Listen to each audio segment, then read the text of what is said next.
Hello, ladies and gentlemen. We are coming to you deep from the heart of the South in beautiful Morgan, Georgia. I am, of course, Trenton, and this is Purgatory Ironworks. And man, do we have an awesome show for you today. What is this weird thing that I have here in my hand? Is it some sort of strange alien butt scratcher? No. This is broom corn. Broom corn is a type of grain sorghum. Now, if you're a Yankee, it's sorghum. Here in the South, we do not pronounce it sorghum. We call it grain sorghum. However, it is a particular type of grain sorghum, and this is what most all of your modern brooms are made of, outside the crappy plastic ones. If you go to the store and you buy a broom, this is the stuff that it is made from, and this is what we're going to use to make our fireplace broom.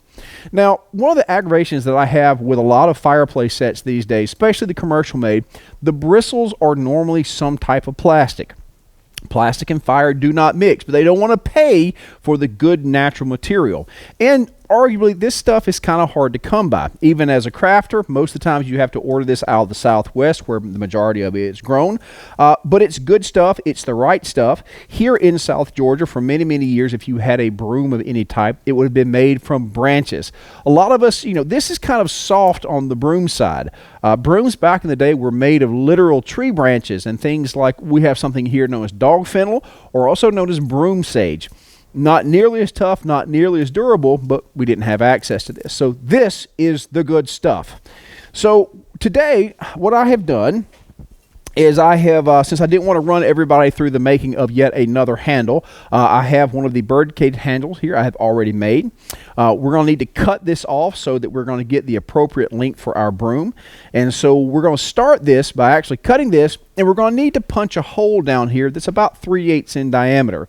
So I'm going to show you that forging end of it. And the reason for that hole is because we've got to have something for the actual corn to be able to attach to. If we just put the corn on here and tied it on, it'd have a tendency to spin. Having a piece of wood or a piece of metal through there helps lock it to our handle.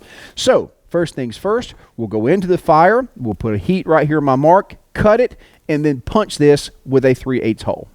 Yay, rah. We have ourselves a good heat, so I'm going to come in here, find my soapstone mark.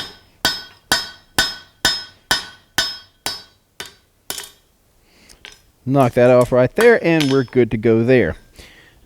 That comes out, and we're just going to spread this a little bit.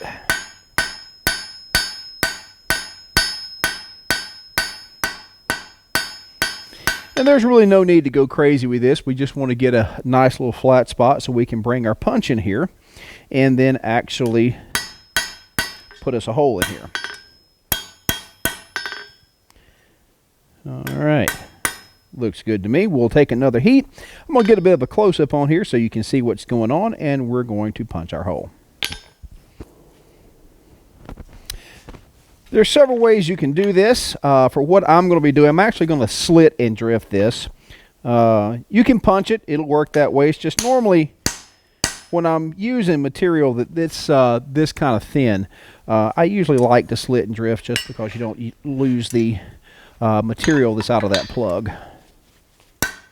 Of course, the only issue here is you're dealing with kind of juggling 3 different tools at once, and that can be a problem. But if you're careful, if you use a blacksmith's third hand or hold fast, it will all work. You just want to get in there and get that hole slit. Now, one thing you want to be mindful of is that, when you're doing this work, you don't do this work at super high heat. A good red heat is really where you want to be, especially if you're trying to punch a plug out of some material. If it is hotter than that, it'll have a tendency to tear the material as opposed to shearing it. And what you want is, of course, it to be sheared. Sheared, not torn. Shaken, not stirred.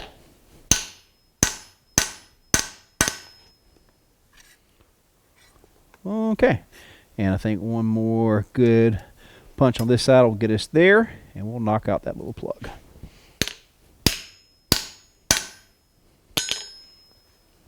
Yep, there we go. Maybe I'm going to give it one more hit just because I want to. There we go. Ba-bam. She's nice and opened up now. I'll take out that hanging divot, or that hanging chad, which of course is from Florida. And then we'll run a 3/8 drift through here, and we are in business. Now, real quickly, I want to show you what I got here. This is the dowel piece of, this is just a piece of oak dowel pin that I'm going to be using, and it's 3/8 in diameter. So that's what I'm trying to cram in there.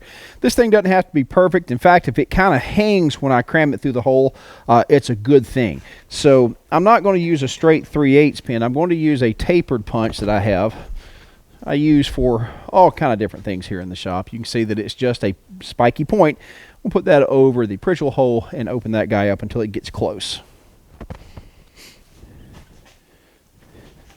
Now this is where having a dial punch or the proper sized holes really work. If you don't have a dial punch or whatnot, notice that I'm moving this left and right as I'm punching, because if I just went straight to the center, it would tear and mush and make kind of a mess. You can see we're looking there, and you know what? That'll work right there. It doesn't have to be pretty. This is going to be covered. So we're going to leave it in all its super nastiness, and we are ready to go after I cool it. Now, believe it or not, that's all the forging we're going to have to do for our broom. A lot of this broom is going to be in the tying and also the preparation of the broom corn itself. So we're going to have a couple of extra things here, and I want to introduce you to them. So the first thing we'll have to have is going to be a hot bucket of water. So I've got a metal pail down here that I'll actually set on the forge fire to warm up. Now, if you've ever had to set a pot onto your forge, there's a little bit of a trick to it, because you don't want that joker to turn over and dump out everywhere. That's generally a very bad thing. So that's going to warm up, and I'm going to need some hot water, because as we're doing our broom, we actually have to soften the upper portion of the stalk. Where's my butt scratcher? Here we go.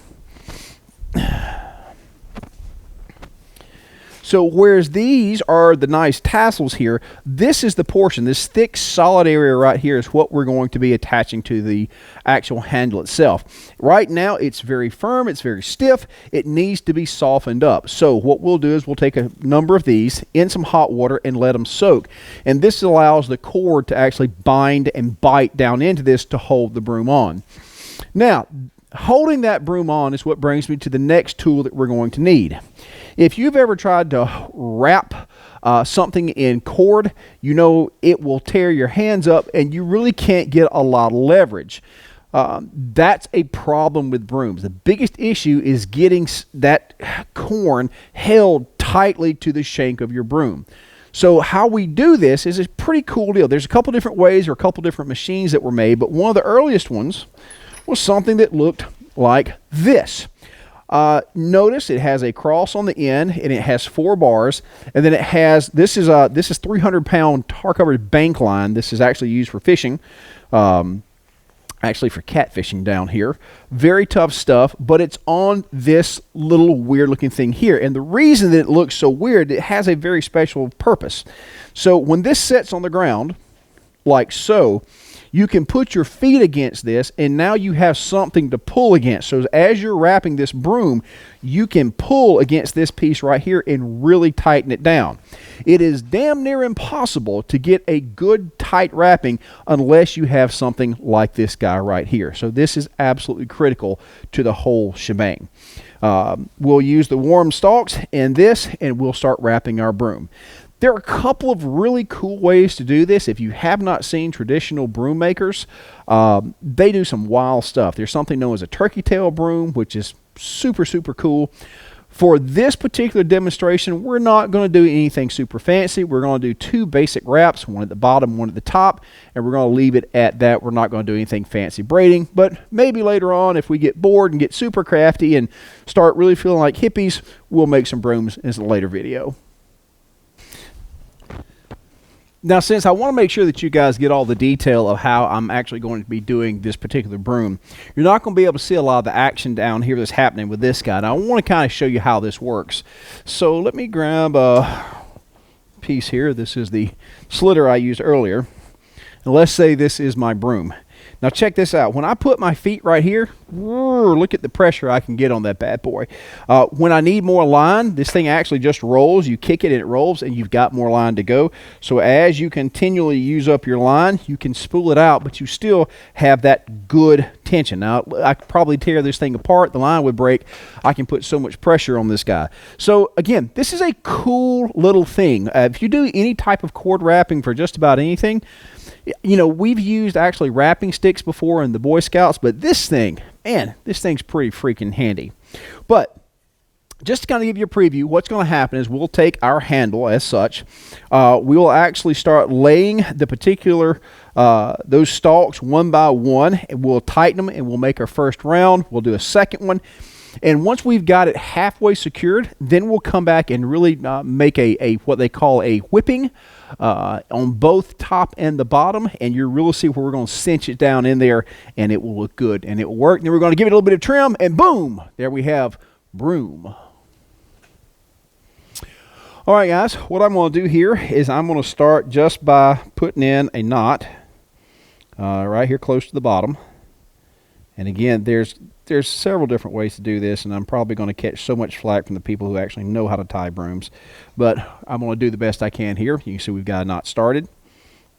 And basically, we're just going to start placing pieces of this broom corn around till we get a full wrap. So I'll pull this under here like so. And I'm going to start it right above that knuckle. And I can pull it taut, take our next one. And again, it's very important where you place these. That one.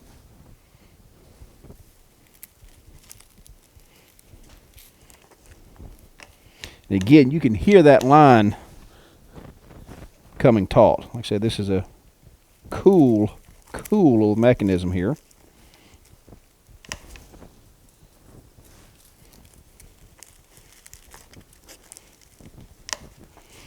And I keep adding stalks until I get all the way around. Now, there's our first pass, and I'm going to keep adding them as we go, basically filling in any gap.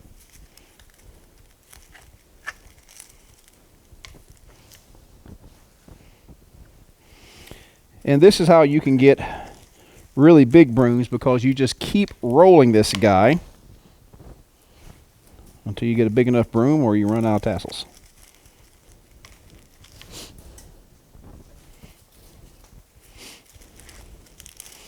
Now again, watch how tight I can pull that. I mean, it's really cinching down in there, and the fact that the stalk is now soft helps tremendously.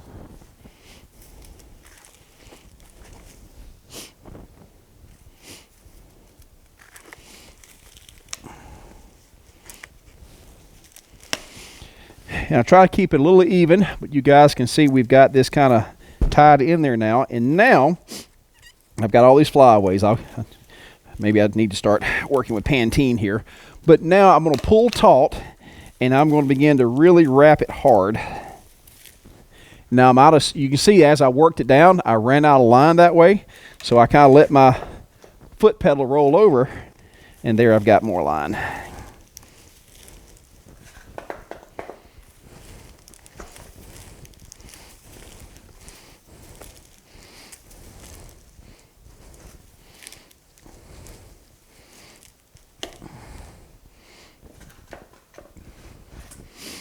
All right, and there's our first little tie. Now, there's a couple things you can do here. If you get adventurous, you can actually run this on up here. I'm probably going to go ahead and run it up about 2 inches, and then we'll come down and we're going to make our second tie right here. This is what kind of keeps all the bottom together and keeps it from doing that. So, let me roll, and I'll be back in just a second. All right, so guys, if you can look right here, you can see that we've got our first wrapping right here. Like I said, we'll come back over the top of that with actual real, or what they call a real whipping. With this guy right here, we're ready to do one more. This is the knuckle. That piece of dowel rod is right there, and that's what keeps us from spinning on the rod. So I want to do another wrap about here. Now I'm going to do myself a favor, and to keep all this kind of packed down, I'm going to come in, and I'm just going to put a simple little knot down here just to kind of contain a little bit of this so it's easier to handle. And again, it's a little awkward because I'm having to make sure and keep this in frame on the camera. So give me a second, I'm going to have to bite this. And it tastes terrible. Okay. Do another one. Okay, there we go. So now we've got a little bit more contained. And let's say snippy, snippy, snippy. Just like we're at the vasectomy doctor. That's a terrible reference. I don't know why I said that. Okay. So to do a whipping, instead of actually attaching this to the piece down here, we're going to make a loop like this. And then this will wrap. And what will happen is this will give us this loop that will actually pull the thread back up under and lock everything together. So I will start here.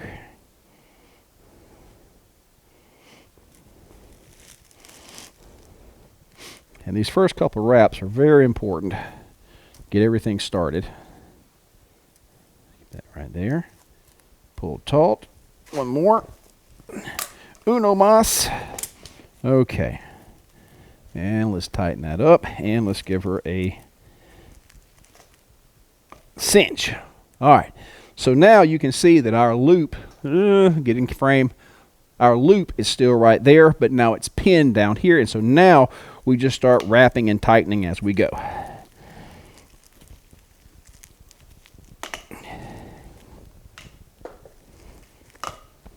Reminds me of rowing.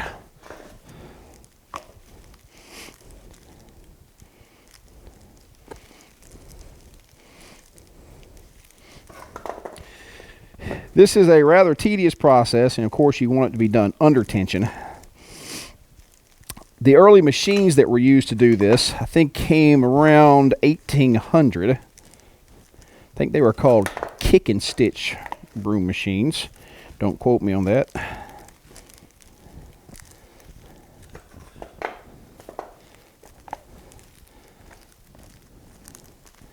Now, we're not going to go nuts with this. We're on schedule. But now that we have this guy done, let me grab my scissors. I'm going to clip this.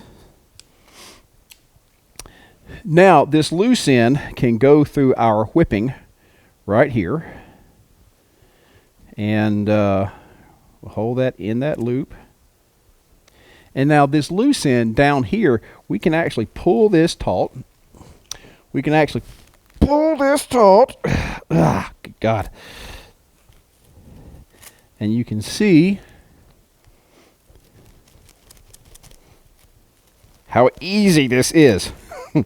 So now that it's right here, I'm actually going to pull it on through, hide it behind there, and you can see that this guy is now nice and tucked into place. So snippy, snip, snip.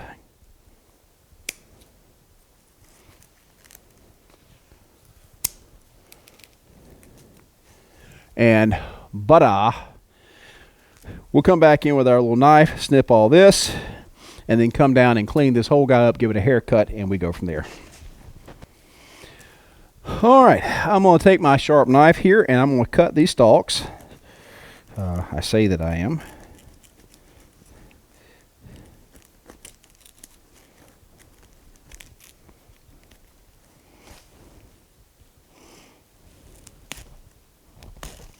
It's been a long time, folks, since I have done a broom. It's all coming back to me, though. Meanwhile, I hear the people that taught me screaming at me through the camera, through the power of the internet. What are you doing, Trent?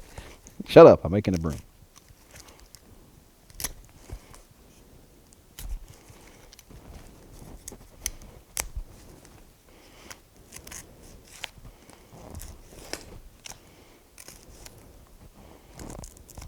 It's one funny thing about broom makers. Now, you want to know how you upset a broom maker, you talk about their scissors. Now, part of doing good broom making is you have to have a good set of scissors. But I'm going to tell you something. You know how blacksmiths kind of got their apron? Broom makers got their scissors. If you ever find a broom maker that you need to insult, say something derogatory about their scissors. Like, you know, hey, did you get those on discount at the IGA? Ooh, you better be ready to fight. There's going to be an incident. You better go ahead and call the cops. And I guarantee you, pepper spray will be deployed.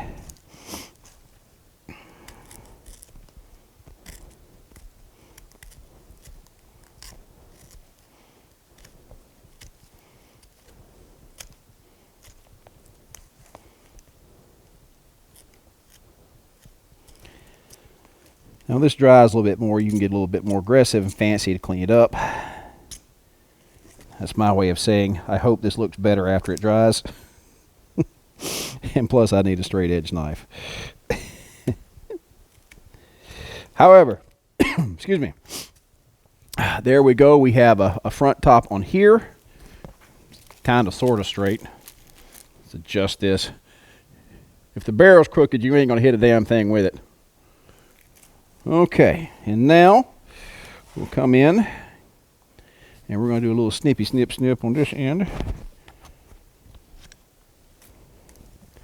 You want to even these guys out, and normally as far as the length, you want it, this is a mistake that I've made on several occasions. Of course, you want it to match the length of your other tools, so you need to kind of take that into consideration because it's going to be hanging with them, so it needs to be close. So about right here should do it.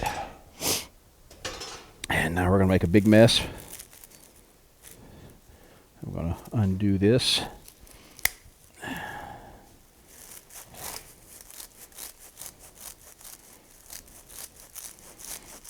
God, it's like shaving my legs.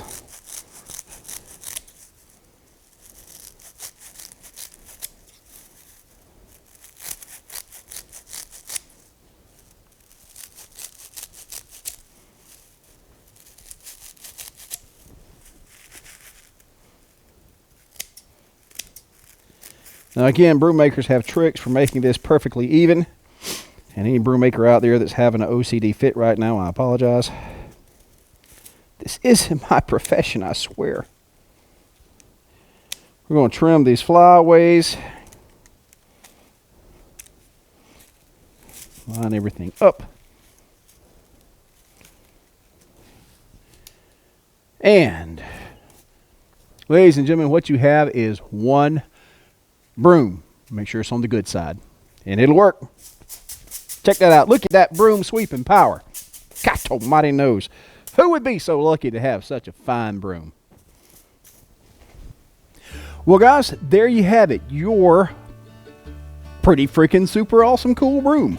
Again, now, and I stress, I have not made a broom in a lot of years. If I was really on this, I would have made 3 or 4 prior to filming this, but this is the first one I've done on camera in forever. So you're going to have to forgive me. It's not as neat as it needs to be. It needs to be some more wrapping. It needs to be a little bit better centered. There's a lot of things that need improvement with this broom. However, from the functionality point, it will sweep, and therefore this is a win.